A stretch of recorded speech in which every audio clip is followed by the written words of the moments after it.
Walking is one of the most powerful medicines. It lengthens your life, decreasing anxiety and depression, reducing cortisol. It's good for digestion, strengthening your immune system. If we just look at the research on steps, anything below 2,000 steps, which is 1 mile, you actually start seeing the risk of diseases going up. Then when you get up to about 4,500 steps, which is a little over 2 miles, you start to see cardiovascular benefits. If you go a little more past 7,000 steps, you start seeing a lot more benefits, including living longer. One of the things that will nullify the benefits of walking is sitting too long and then thinking that I can go ride my bike around the block and that will be enough to counter that. Unfortunately, it's not quite true. Let's first talk about the benefit of what walking can do to your blood sugar. Walking after a meal really will help any extra sugar that you ate. Of course, I know some people are going to go, wow, I can just eat more sugar and walk. Well, I'm not trying to put out that message. Another thing in the morning, when you wake up with high blood glucose, especially if they're a pre-diabetic or a diabetic, walking can handle that too, because you can go for a walk in the morning and burn off that excess glucose, which would be a very, very good thing because we don't want the glucose converting into fat. Walking activates your muscles, significantly improves depression because it's a low stress activity where you get a lot of oxygen. If we compare walking to drugs, let's take high blood pressure medication.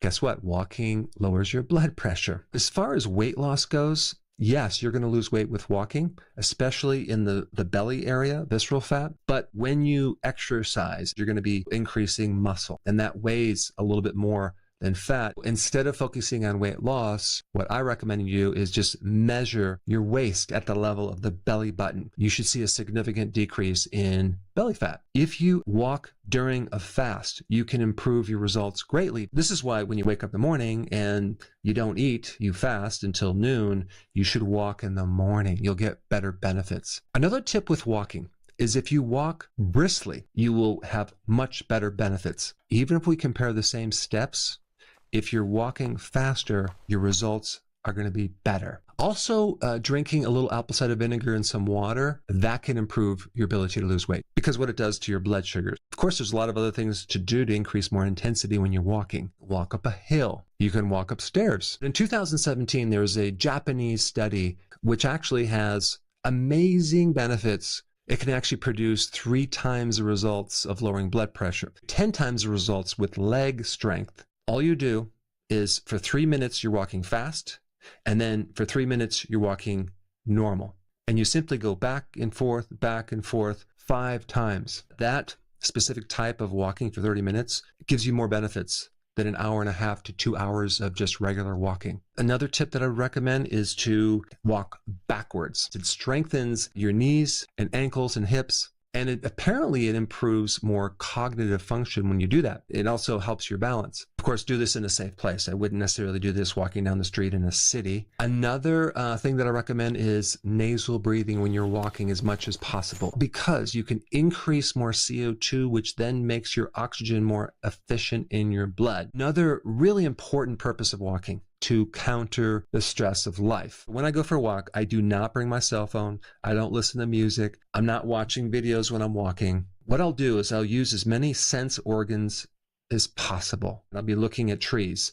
I'll be looking at different colors. I'll look at how bright it is or how cloudy it is. I'll look at the details of things on the ground. I try to really focus in on listening to all these different sounds as long as I can. Then I'll shift to smelling different things. These are all things that help you get into the present. Sometimes it might take up to 30 minutes to an hour before I can achieve that. There's a couple other tips I want to tell you about walking. You can also do a form of hypoxia training, mimicking how athletes train at high altitudes. Now, since we're on the topic of athletes, I met this 70-year-old man who went from literally almost dying of a heart attack to being like a world champion sprinter. Let's just see what he says about sprinting as an exercise that is awesome for your body. I had flat feet my whole life. You got some data that sprinting really helps to, strengthen the arch and also allows for that spring. I'm doing sprinting up hills right now, and it's amazing how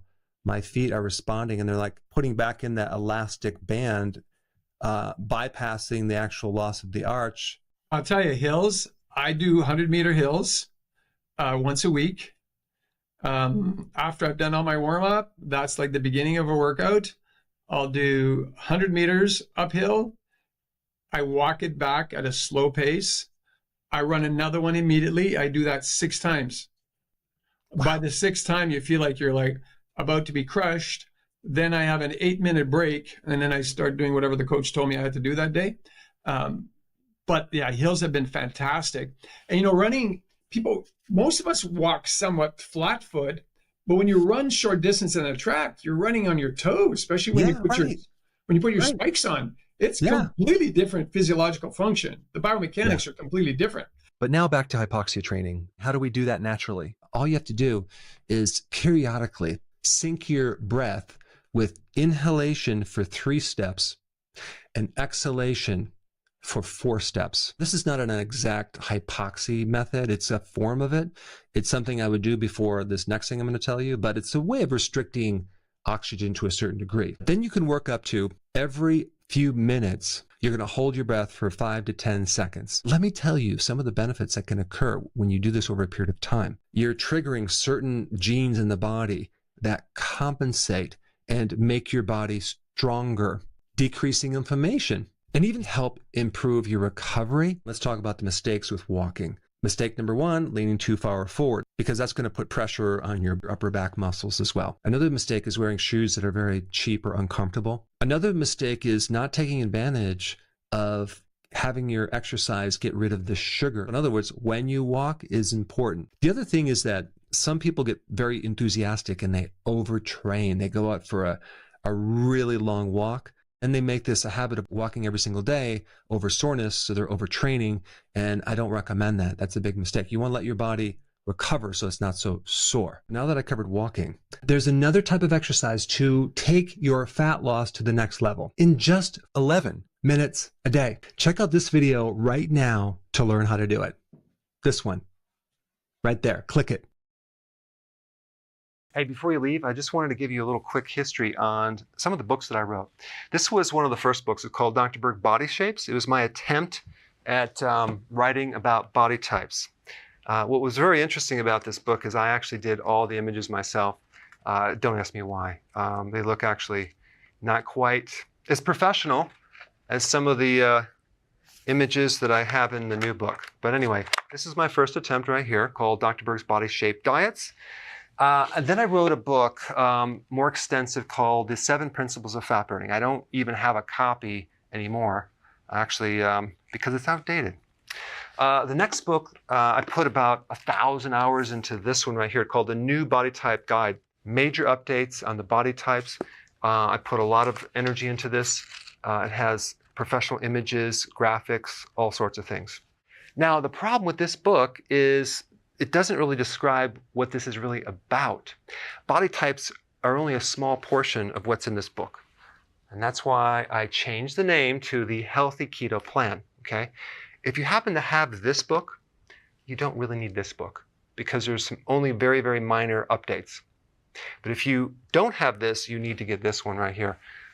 This book goes into every single detail that you would ever want to know about. It goes into the 7 principles of fat burning. It goes into hormones, the body types, the basic keto plan. It goes into intermittent fasting. I talk about the 10 fat burning triggers and blockers and fat burning strategies with a lot of details in every single chapter. I go into body issues that interfere with losing weight.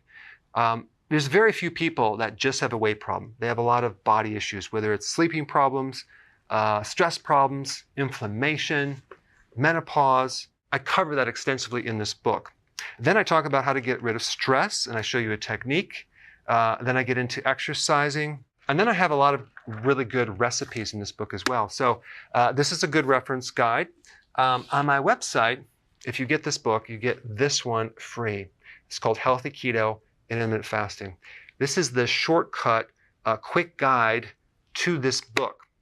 And the reason I created this book is to have you, within 45 minutes, learn how to do keto, okay, in intermittent fasting, exactly what you need to do.